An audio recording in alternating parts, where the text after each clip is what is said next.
একদিন চার বন্ধু মিলে বসে গল্প করছিল। এমন সময় একটি শয়তান সেখান দিয়ে যাচ্ছিল।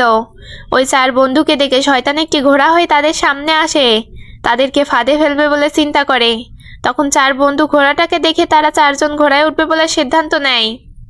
তারপর তাদের ভেতর থেকে এক বন্ধু বলে ওঠে, আরে আমরা তো চারজন আছি, কিভাবে উঠবো একটা ঘোড়ার পিঠে চারজন? ঠিক এমন সময় এক বন্ধু বলে ওঠে, আমার কাছে একটা বুদ্ধি আছে। তখন বাকি তিন বন্ধু বলে, কি বুদ্ধি বল? তারপর সে তার বুদ্ধিটা দেখায়। সে একটা বড় বাঁশ নিয়ে আসে সেই শয়তান ঘোড়াটার পিছে ঢুকিয়ে দিল এবং বলল, চল বন্ধু এবার ওঠ। ঘোড়ার উপর চার বন্ধু উঠে বলে, চল রে ঘোড়া ছোট। তাহলে বোঝো ঠেলা, এখানে শয়তান বড় শয়তান নাকি মানুষ বড় শয়তান? শয়তানটি তখন বিপদে পড়ে বলল, এ আমি কাদের ফাঁদে পড়লাম? এরা তো আমার থেকেও বড় শয়তান। জীবনে কোনোদিন মানুষের পিছনে আর লাগবো না। মানুষের পিছে লাগতে গিয়ে আজ আমার নিজের পিছেই বাস।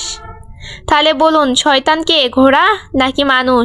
ঠিক এমনই রমজান মাসে আল্লাহ তাআলা যতই শয়তানকে বেঁধে রাখুক, বাকি 11 মাস যা যা শিখিয়েছে সেই ফজিলতি রমজান মাসের 1 মাস ধরে চলতে থাকে। আলাদা করে কোনো শয়তান আসা লাগে না।